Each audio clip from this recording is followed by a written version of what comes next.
إن الحمد لله نحمده ونستعينه ونستغفره ونعوذ به من شرور أنفسنا ومن سيئات أعمالنا من يهد الله فلا مضل له ومن يضلل فلا هادي له أشهد أن لا إله إلا الله وحده لا شريك له وأشهد أن محمدا عبده ورسوله والصلاة والسلام على نبينا محمد وعلى آله وصحبه أجمعين أما بعد عباد الله أوصيكم ونفسي بتقوى الله فقد فاز المتقون.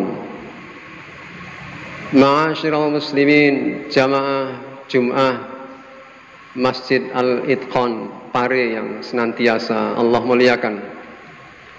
Qala Allah Ta'ala fil Qur'anil Karim, Ya ayyuhan nasu attaqu rabbakumul ladzi khalaqakum min nafsin wahidah wa khalaqa minha zawjaha wa batha minhuma rijalan katsiran wa nisaa'a wattaqullaha alladzi tasaaluna bihi wal arham innallaha kana 'alaikum raqiba. Ya ayyuhalladzina amanu taqullaha haqqa tuqatih wa la tamutunna illa wa antum muslimun. Ya ayyuhalladzina amanu taqullaha wa qulu qawlan sadida yuslih lakum a'malakum wa yaghfir lakum dhunubakum wa man yuti'illaha wa rasulahu faqad faza fawzan 'azima. Ma'asyiral muslimin, jamaah Jum'ah yang senantiasa Allah muliakan. Di kesempatan Jumat tanggal 24 Jumadal Ula 1442 Hijriah ini yang bertepatan dengan tanggal 8 Januari 2021 ini, saya akan mengajak para jamaah untuk membahas, untuk mengkaji kembali, merenungkan kembali tentang perkara yang sesungguhnya sangat besar tetapi seringkali disepelekan, yakni tentang sebuah dosa besar yang selalu disandingkan dosa besar ini dengan syirik, dosa syirik, yakni dosa membunuh dengan sengaja.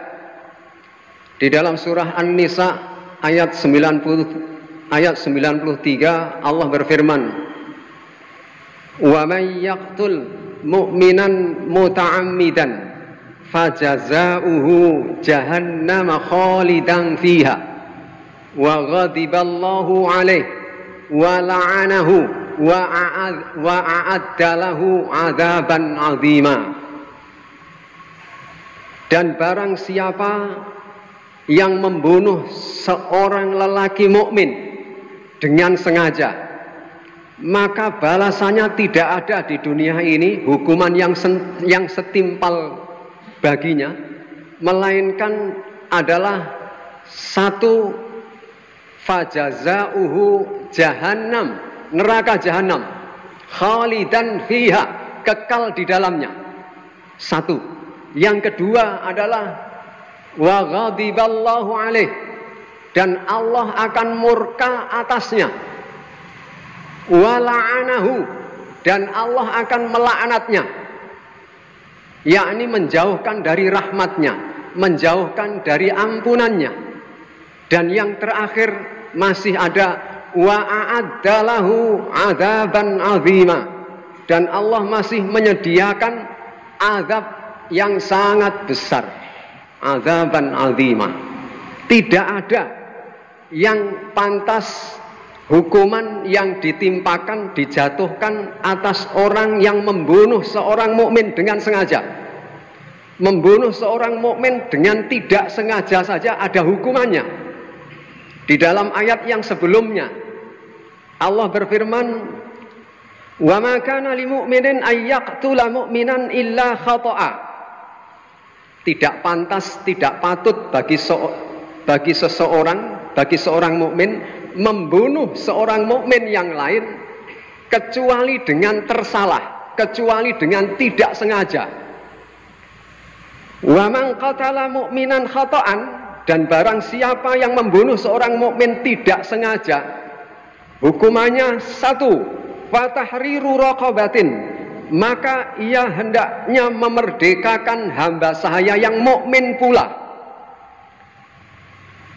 Wadiyatun musallamatun ila ahli, dan menyerahkan tebusan kepada keluarga korban. Ada 2 yang harus ditempuh, yang harus ditunaikan oleh orang yang membunuh seorang mukmin tidak sengaja. Contoh tidak sengaja itu misalnya terjadi kecelakaan, atau kita nebang pohon dan pohon itu kemudian menimpa seorang mukmin dan dia meninggal, maka 2 balasannya atau hukumannya di dunia, yakni memerdekakan hamba sahaya mukmin. Syaratnya harus mukmin yang dimerdekakan. Kalau tidak menjumpai, maka puasa 2 bulan berturut-turut. Jika dia putus di tengah jalan, ulangi lagi dari awal, kecuali putusnya karena uzur syar'i. Yang kedua, masih tidak sengaja, illa ayyasaddaqu fa in kana min qaumin aduwwil lakum, kecuali si keluarga korban tadi memaafkan, membebaskannya, maka sudah selesai masalah hukumannya di dunia. Tetapi kemudian apabila si terbunuh dengan tidak sengaja tadi itu adalah seorang mukmin tapi dari kalangan, dari kelompok yang memusuhi kita, yakni orang-orang kafir, yang terbunuh mukmin tapi dari kelompok, dari orang-orang kafir yang memusuhi, maka yang dijatuhkan kepada si pembunuh tidak sengaja tadi adalah 1 saja, yakni memerdekakan hamba sahaya mukmin saja. Tebusannya tidak ada, karena kalau diberikan tebusan, nanti tebusannya akan digunakan untuk membeli senjata dan kemudian menyerang kita lagi. Menurut sebagian ulama tafsir ditakwilkan demikian. Dan yang ketiga, masih tidak sengaja. Dan apabila yang terbunuh adalah dari kelompok orang-orang yang kafir, tetapi masih ada ikatan perjanjian damai dengan kita, maka hukumannya adalah hampir sama dengan yang pertama. Jika yang terbunuh seorang mukmin juga, laki-laki mukmin terbunuh tidak sengaja, tapi dia dari kelompok orang-orang kafir, tapi orang-orang kafir yang tidak memerangi kita. Tadi orang-orang kafir yang harbi, sekarang orang-orang kafir yang zimmi, masih ada ikatan perjanjian damai dengan kita, maka hukumannya jika yang terbunuh ini mukmin sama dengan yang pertama tadi. Memerdekakan hamba sahaya mukmin dan memberikan tebusan. Kalau yang terbunuh adalah kafir zimmi, tapi kafir yang zimmi, maka hukumannya adalah memerdekakan hamba sahaya mukmin dan membayar tebusannya hanya separuh. Di riwayat yang lain atau di pendapat yang lain disebutkan 1/3 saja tebusannya. Ini untuk pembunuhan yang tidak sengaja. Nah, ini pembunuhan yang sengaja. Menurut Abdullah ibnu Abbas, ini adalah ayat yang berkaitan dengan hukum yang diturunkan terakhir kepada Rasulullah SAW menjelang Rasulullah wafat. Sehingga tidak ada ayat yang membahas soal hukum yang turun setelah ini. Surah An-Nisa ayat 92-93 ini. Sehingga tidak ada ayat yang menasahnya, yang menghapus ayat ini tentang hukuman ini. Ini termasuk kategori ayat-ayat madaniyah, ayat-ayat yang turun di periode Rasulullah setelah hijrah ke Madinah. Dan ini adalah ayat yang terakhir, sehingga tidak ada dalil yang menerangkan tentang dimansuhkannya ayat ini, sehingga ayat ini tetap berlaku hingga sekarang. Ma'asyiral muslimin, jamaah Jumat yang senantiasa Allah muliakan, betapa dosa ini sedemikian besarnya sehingga Allah tidak menetapkan hukumannya apa, meskipun ada di dalam surah Al-Isra ayat 33, wa man qutila mazluman faqad ja'alna liwaliyhi sultana. Dan barang siapa yang terbunuh dengan zalim, maka sesungguhnya kami telah menyerahkan, memberikan kekuasaan kepada ahli warisnya, kepada walinya. Untuk apa? Untuk membalasnya, yakni kisos itu. Karena memang hukuman bagi si pembunuh, ya, sekalipun tadi saya sebutkan tidak ada yang setimpal, yaitu hanya satu, kisos. Ada 3 orang yang boleh dibunuh, tentu melalui mekanisme peradilan yang berlaku di lokasi setempat, yakni membunuh dengan sengaja ini tadi, maka hukumannya adalah dibunuh juga. Bahkan di satu riwayat disebutkan yang membunuh, yang membalas, yang diutamakan adalah keluarga korban, kecuali keluarga korban tidak mentolok, tidak tega, maka boleh mewakilkannya kepada lembaga yang berwenang. Kemudian yang kedua adalah laki-laki atau perempuan yang sudah bersuami istri, dia melakukan perzinaan, maka juga hukumannya dibunuh dengan dirajam sampai mati. Dan yang terakhir adalah orang yang murtad, keluar meninggalkan agamanya dan kembali menyerang agama Islam, maka dia hukumannya adalah dibunuh juga, dipancung, sesuai dengan sabda Rasulullah sallallahu alaihi wasallam. Ma'asyiral muslimin, jamaah Jumat yang berbahagia, di dalam beberapa ayat telah disebutkan, ditegaskan bahwa dosa membunuh dengan sengaja ini selalu disandingkan dengan dosa syirik, seperti di dalam surah Al-Furqan ayat 68, walladzina yad'una ma'allahi ilahan akhar wa la yaqtuluna an-nafsa allati harramallahu illa bil haqq. Dan orang-orang yang tidak menyembah Tuhan yang lain beserta Allah dan tidak membunuh jiwa yang diharamkan Allah membunuhnya kecuali dengan alasan yang dibenarkan. Sabda-sabda Rasul sangat banyak. Untuk ini saya akan sampaikan di khutbah saya yang akan saya sampaikan di khutbah yang kedua ini nanti. Ibadallah, barakallahu li wa lakum fil Qur'anil azim wa nafa'ani wa iyyakum bima fihi minal ayati wa dzikril hakim. Aqulu qawli hadza astaghfirullah li wa lakum wa li jami'il muslimin innahu huwal ghafurur rahim.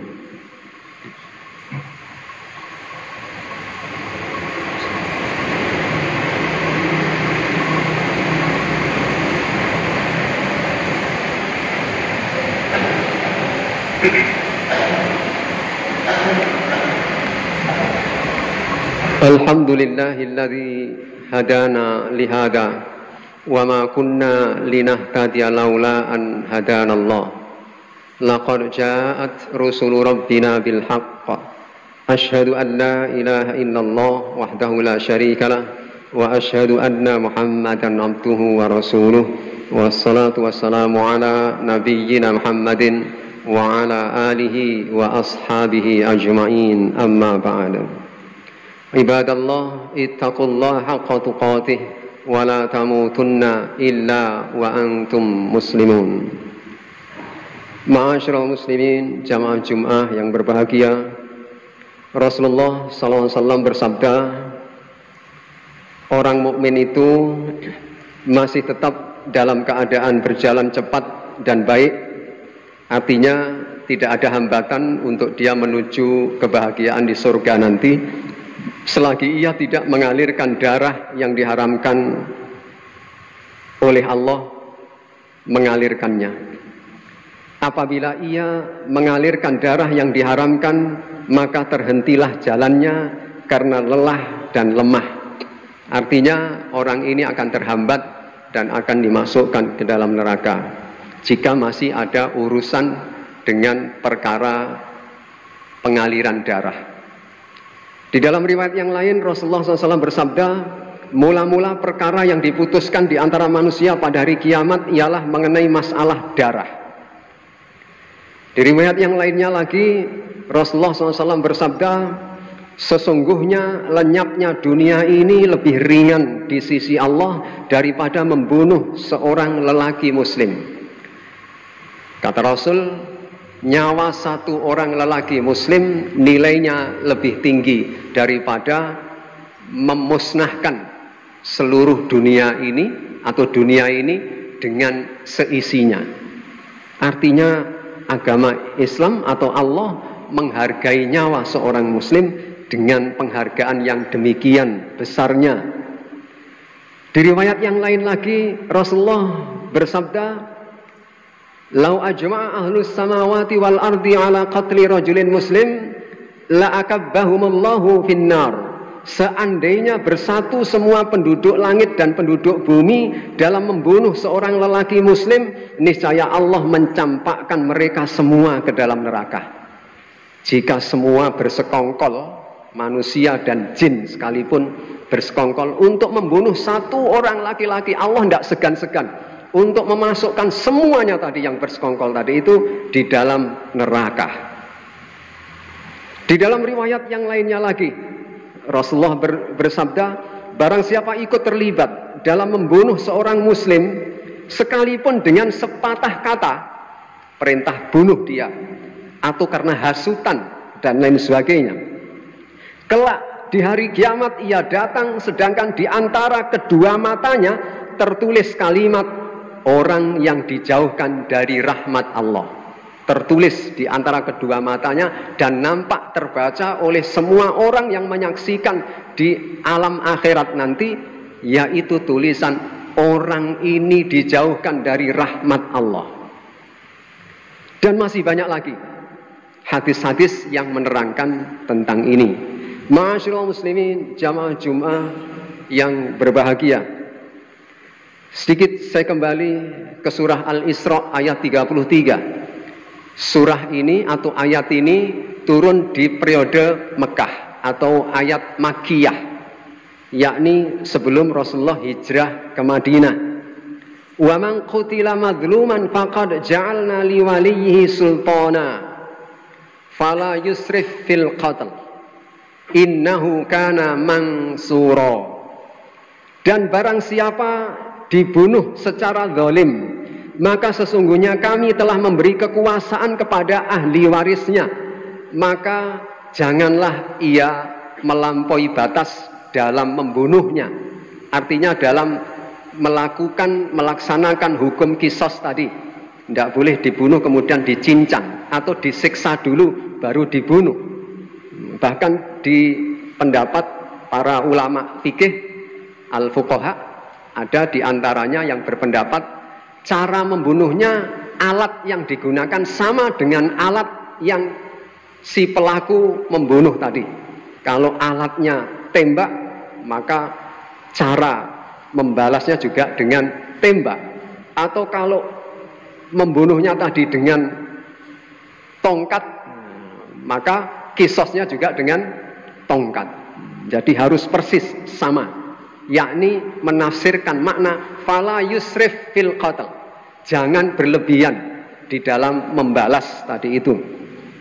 Ma'asyiral muslimin, jamaah Jum'ah yang berbahagia, Sekali lagi, ayat ini adalah ayat Makkiyah yang turunnya sudah lebih dulu daripada ayat yang tadi, ayat 92, 93 surah An-Nisa, sehingga ini tidak menghapus hukuman yang ada di dalam surah An-Nisa.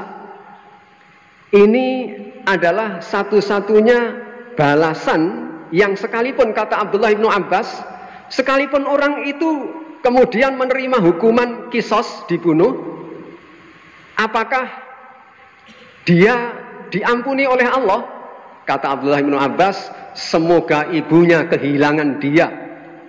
Ini adalah kata cemoohan untuk si pelaku pembunuhan dengan sengaja. Artinya orang ini tidak akan diampuni dosanya sekalipun sudah menerima hukuman di dunia. Di akhirat masih akan menghadapi 4 macam azab tadi itu. Jahanam, murka Allah, laknat, dan masih ada disediakan azab yang sangat besar, azimah.